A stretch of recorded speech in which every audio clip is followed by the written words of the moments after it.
hoje em dia tanta gente se divorciando, né? Tanto casal separando, mas o cara dava uma cisada que eu não entendia, cara. Sabe? Hoje eu entendo, sabe? O inimigo é que destrói mesmo, né? Ele veio pra destruir relacionamentos, né?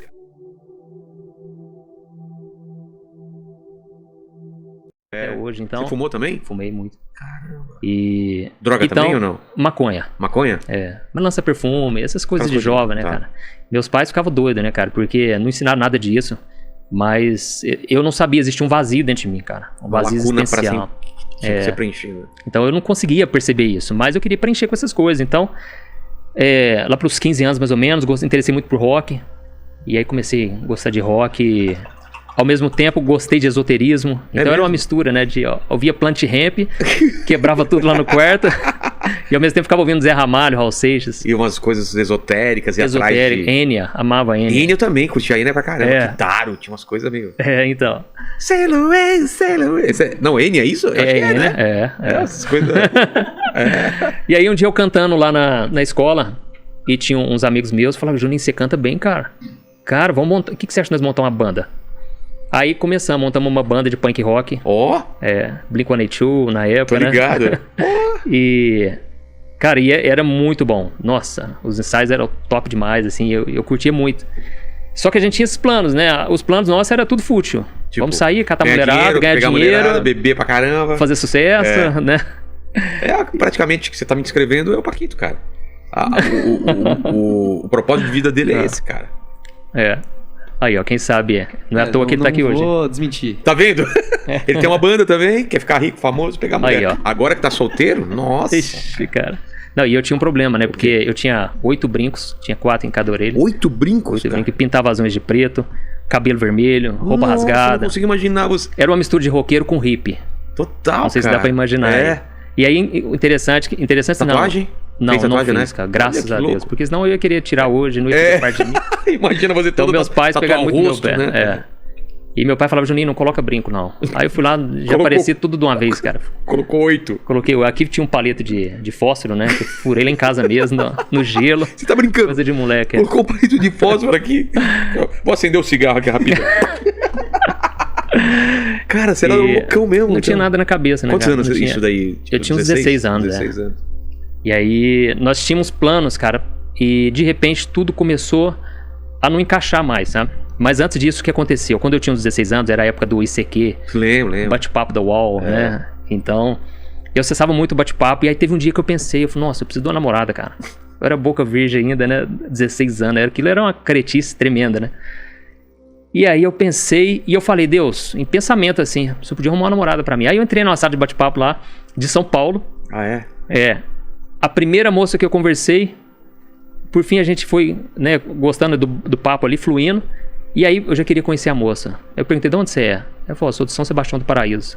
Eu falei, não é possível. Eu moro aqui, ué. Então foi muita essa coincidência, né? Sabe? E aí, por fim, eu conheci essa moça e começou a dar certo, né? A gente começou a namorar. A família dela era de candomblé, né, dessa religião. Mas pra você não era um problema? Porque eu era espírita também, né? Então tem uma linha, assim, eles falam que é a mesa branca, a mesa, né, que não é preta e tal. Então minha família ficou um pouco assustada, até mesmo porque eu era extremo, né? Eu não era equilibrado. Eles falaram, ele vai entrar nessa de cabeça, né? Então a minha família assustou um pouco, mas comecei a frequentar com eles e tal. Aí nós fomos num centro, na cidade de Caldas, uma vez. E ali se materializou, né, a entidade ali na pessoa. Em quem? Nos pessoal que tava tocando zabatuque. E um deles veio conversar com a gente. Só fazer uma parte, cara. Eu nunca fui no centro. Como que é? É uma sala? É uma sala. Um salão grande? É um salão tudo escuro, né? Escuro? Poucas luzes, assim. Muita imagem, cara. Imagem do quê? Esculturas? Imagem de santo misturado com uns caboclos, sabe? Tá. Então, muita imagem. A parede inteira, assim, lotada. E tem uma mesa no meio? E um monte de mesa, né? Como se fosse... Não é mesa, é cadeira, tipo de missa. De igreja católica. Aqueles bancos. Sei, né? banco de... Então, muitos bancos, pelo menos nesse que eu fui, né? Tá. E uns caras tocando tambor, E aí tem um momento de tocar os tambores, os zabatuques, eles invocam lá as entidades, né? E o que acontece? Antes disso, você pode ir lá consultar o pai de santo, né? Que aí ele te dá alguma informação, alguma revelação, né? Que ele teve ali de sua vida e tal. E Aí eu fiquei muito assustado com aquilo na hora que eu vi o sobrenatural ali. O que você viu, cara? Eu vi... Nossa, que susto! A gente falando de sobrenatural, parece uma loira do nada com pizza aqui. Ele tá falando que materializou um negócio lá e você aparece do nada, Mari. Dá um oi pra câmera aí. Oi, tudo bem? Que isso? Vocês não tomaram susto? Ah, vocês estão vendo de lá, né? Vocês estão acostumados comigo. Você quer qual? Ah, a gente veio aqui, obrigado. Ó, Chama pizza. aqui, tá? Ó, pizza que mandou pizza pra gente. Deu umas pra eles aí. Ó, tá aqui, daqui a pouco a gente pega, tá? Então vamos lá. Tem mais aqui de outro. Então, nossa, Mari, que susto, cara. Tá, peraí. O que você viu se materializando? Como que é? É uma imagem meio... Cara, o que eu vi ali foi o pessoal se contorcendo, sabe? Eles começaram a tocar, de repente... O rosto? Não, o rosto não. Como assim? Começaram a mudar a posição deles ali, entendeu? Entendi. E começaram a mudar, assim, a forma deles dançar, né? E aí eu fiquei assustado. Só que ao mesmo tempo, muito curioso eu era, né? E o que acontecia? Eles davam uma risada muito macabra, cara. Risada tipo, sabe essas coisas que você vê em filme? Em filme de vilão de filme. Exatamente, Nossa, cara. Ó, pega aqui, depois a gente pega, senão... O pastor depois pede aí, a gente já Opa, a pizza de São Paulo é famosa. Boa demais, cara, boa demais. Umas risadas contorcendo. Exatamente. E aí, o que eu presenciei lá foram, assim, crianças... uma moçada bem nova ali, cara, bebendo, fumando, sabe? E aí eles explicaram o seguinte, ó, não precisa preocupar, porque aqui, tudo que a pessoa ingere não é a pessoa, é a entidade. Então a pessoa não fica tonta, entendeu? Que doido isso, cara. Exatamente, cara. E aí eu vi uns menininhos novinhos, cara, pitando, sabe? E bebendo cachaça, né? E falando com outras vozes, assim, ou não? Não, eles não. Mas aí, o que aconteceu? Esses caras que ficaram se contorcendo, vieram falar com a gente. Então eles vêm e dão a consulta ali, né? E veio conversar comigo, com essa moça. Ele não é mais uma pessoa, ele é uma Não, ele já tá incorporado ali. Tá. E aí... o tal do cavalo, né? Que eles falam, né? Exatamente. E aí, cara, ele só falava coisa boa, sabe? E ele falou, rapaz, ó, tira esses brincos aí, cara. Seu pai não deve gostar. E ele falou, vocês formam um casal tão bonito. Hoje em dia, tanta gente se divorciando, né? Tanto casal separando. Mas o cara dava uma cisada que eu não entendia, cara. Sabe? Hoje eu entendo, sabe? O inimigo é que destrói mesmo, né? Ele veio pra destruir relacionamentos, né? Isso era o quê? Era uma forma de te pegar com coisas boas? A Bíblia diz que Satanás, ele se disfarça de anjo de luz, né? Então ele não vai vir de uma forma aterrorizante, senão a gente ia identificar primeiramente e depois ia fugir disso, né? Então ele sempre vem de forma, né, disfarçada. E aí ele falou assim, olha, eu vou dar meu nome pra vocês. O dia que vocês precisarem de ajuda, é só me chamar que eu resolvo qualquer coisa. E ele falou o nome? Falou. E eu guardei esse nome, cara, por uns 2, 3 anos, sabe? Não falava pra ninguém. Por quê? Aí eu me converti logo em seguida, né? Tá. Mas não era o nome do cara, era o nome de uma entidade. Da entidade, cara. Mano, eu tenho medo dessas coisas, cara. Não, e eu achei o máximo, cara. É mesmo? Na época você achou? Nossa, agora eu cheguei nos ensaios da banda, cara. Falei, gente, eu chamei o fulano aí pra assistir o ensaio com nós. O espírito lá? O espírito. E os caras? E tinha um lá, o baixista. Hoje ele é crente, filho com Deus. E ele se converteu junto comigo no mesmo dia. Olha. E o cara conhecia a palavra, só que não queria ir pra igreja, entendeu? Então, ele ficava com medo também. E aí o que aconteceu? Naquela semana seguinte, cara, que nós somos nesse especificamente, foi a pior semana da minha vida. Você pode falar o nome ou é melhor não falar o nome dessa entidade aí? Então, eu não lembro, cara. Putz. Entendeu? Eu guardei por uns... É até bom não falar o nome pra ninguém chamar, entendeu? Porque senão a pessoa na curiosidade, né? Entendi. Resumindo, aquela semana seguinte foi a pior da minha vida, cara. A seguinte que você foi nesse terreiro. Nesse terreiro. Por quê? O que aconteceu? Pensamento de morte o tempo todo. Mesmo? Invadindo? Eu achava que a qualquer momento, se eu andasse na rua, um caminhão ia me pegar, um carro.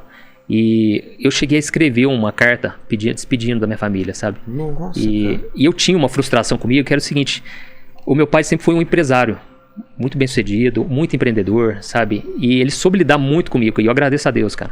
Inclusive hoje ele é o que mais acompanha meus vídeos. Vixe, assiste todos, né, que eu coloco. Só que ele queria que eu tocasse a carreira dele. Meu pai sempre foi fotógrafo, né, por mais de 45 anos. Manja muito de fotografia. E eu nunca consegui, cara, aprender a tirar foto. E nunca consegui filmar um casamento. Então aquilo pra mim era muito difícil, sabe? E o que acontece? Aí eu escrevi essa carta, esses pensamentos de morte o tempo todo. E aí eu pensei, eu vou chamar essa entidade. Cara. Entendeu? Eu vou chamar porque eu tô precisando de socorro, cara. Então ele mesmo mostra. Ele dá o problema pra você consultar ele, pra você ficar amarrado nele. É isso que eu vejo, às vezes as pessoas assim não entendem isso, né, cara? Você vai nos lugares, lê a sorte e tal, aí a pessoa te dá uma solução porque já vem com o problema junto. Exatamente, se você não fizer isso, vai acontecer aquela coisa, então você. E aí pra resolver isso entra na cabeça, não é? Lógico. E aí ele te dá com a mão e te puxa com a outra, né? E você chamou? Não, aí o que acontece? Eu fui pra casa e quando eu entrei no quarto, cara, pra chamar, eu senti alguma coisa. Tava decidido. Eu senti alguma coisa falando pra mim, não faz isso que não é de Deus. Como? Um pensamento? Eu acredito que foi um pensamento. Alguma coisa falou isso pra mim, cara. Mas hoje eu vejo que já era Deus, Claro sabe? que é Deus. Através do Espírito Santo me chamando pra não fazer isso. Eu não sabia. A mãe do meu pai, ela era católica, fervorosa e tinha muito problema de saúde. E um dia uma irmã orou por ela, uma irmã da Igreja da Graça. E, cara, ela melhorou absurdamente, teve uma melhora muito grande e ela se converteu. E ela então, ela ia lá no meu quarto, e lá no meu quarto era doidão que nem assim, né? Pelo menos o armário lá de casa. É? Cheio de coisa. Cheio de gnomo. Onde eu ia tinha que comprar um gnomo, uma bruxa. É mesmo? Um mago. Eu gostava demais de esoterismo. Incenso queimando dentro do quarto, dentro do armário. Minha mãe ficava doida. Coisa de maconheiro também, né? Aquelas coisas já, incenso aqui pra tirar o cheiro. Apesar que sua mãe sabia que você fumava maconha ou não? Não sabia. Eles ficaram sabendo assim, de tanto ver eu contar os testemunhos, claro, né? Aí descobriu, Pô, mas na época... Não dá pra esconder mais, né? Não tem como. E Até é bom, né? Pra você mostrar eu já o que até você falei pra eles que eu faço questão de contar. Porque eu já ouvi tantos testemunhos de mãe chegando pra mim dizendo que o filho... Ela acreditou agora que o filho pode ser salvo. Porque se Deus fez comigo, pode fazer com qualquer um, claro. entendeu? A gente tem tanto testemunho aí de casos tão absurdos. Claro, tudo é possível. Exatamente. E então, serve de estímulo. Você ouviu essa voz, não faz isso, não chama a entidade. Não chama. Eu acredito que é porque a minha avó já estava orando por mim, sabe? Eu não sabia disso, era muito recente ainda. Mas quando ela chegava de frente ao armário, ela falava, Juninho, eu posso orar pelas suas coisas? Eu falava, avó, pode orar aí, né? E ela orava. Você não acreditava? Tanto cara, faz, entrava né? no ouvido e saía no outro. E nem ela talvez imaginasse que Deus já estava agindo ali, sabe? Eu vou te explicar por quê. Primeiro porque ela não via mudança nenhuma externa em mim, nada acontecendo em mim que pudesse demonstrar que eu estava sendo tocado por Deus. Mas ali foi um toque de Deus para eu não chamar. De repente essa moça me liga. Eu não lembro se foi no mesmo dia ou no dia seguinte. A minha ex-namorada. E ela me ligou chorando e falou, vem aqui que eu preciso conversar com você. E nós tínhamos planos, né, para casar, tudo. Sim. E apesar de ser minha primeira namorada, mas, né, quando eu cheguei lá, cara, ela falou assim, olha, não sei explicar, mas eu tô vendo a minha mãe, cara. E a mãe dela já tinha falecido. Já fazia uns 5 anos. E ela falou, eu tô vendo a minha mãe no quarto, no corredor. E ela falou assim, eu tô com uma dor de cabeça muito grande. Não sei o que é. E outra coisa, eu acho que não vai dar certo a gente continuar. E ali ela rompeu o namoro.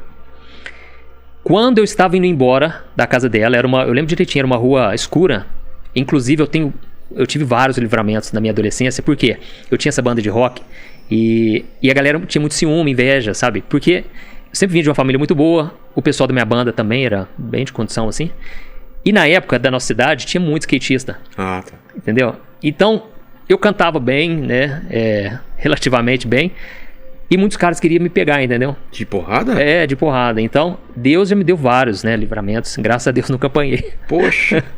Inclusive uma vez me cercaram, cara, no parque de exposição da nossa cidade. Na SPAR, né? Que chama. E os moleques me cercaram assim, cara. E um amigo meu skatista, que era o único ali, amigo meu, o cara me protegeu, me tirou pra fora e falou, ó, vaza, corre porque os caras vão correr atrás de você. Então assim, foi um livramento, sabe? Total. E resumindo, quando eu estava indo embora da casa dessa ex-namorada, eu me lembrei. Bunda, né? Tipo...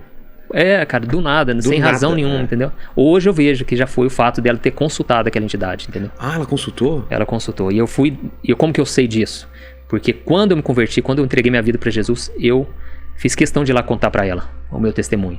E eu perguntei pra ela. Por que eu falei, não, eu chamei sim. Dia? E aí eu falei, olha, talvez foi por isso, entendeu? Reflita, sabe? Então, eu dei o meu testemunho pra ela. Quando eu estava indo embora, eu lembrei daquela oração que eu fiz, que eu tinha feito... no monte lá? Não, pedindo pra Deus me dar uma namorada. Lembra? Lembro, e aí? E aí, eu agradeci a Deus, rezei o Pai Nosso, a única oração que eu sabia fazer. E depois que eu orei o Pai Nosso ali, eu ouvi a voz de Deus. Foi a vez mais forte que eu já ouvi até hoje. E ele falou o seguinte, meu filho, você tem muito valor pra mim e você ainda vai ver a grande obra que eu vou fazer na sua vida. Foi uma voz tão forte, era como se alguém estivesse conversando no meu ouvido, cara. E naquele momento eu chorei indo embora de bicicleta. Eu senti uma paz que eu nunca tinha sentido uma paz daquela. E eu chorava tanto, e aquilo pra mim foi um sinal de que não era algo normal, porque eu não tinha o costume de chorar, cara. Então nos velórios da família, de parentes, não descia uma lágrima. Eu sempre fui muito fechado, sabe? Sempre fui, assim, nunca desejei mal pra ninguém, nunca fui um mau elemento. Andava assim, com más amizades. Mas eu não chorava, cara. E ali eu chorei que nem uma criança, cara. E eu não sabia explicar, eu só sabia que o Deus que criou o céu e a terra tinha falado comigo.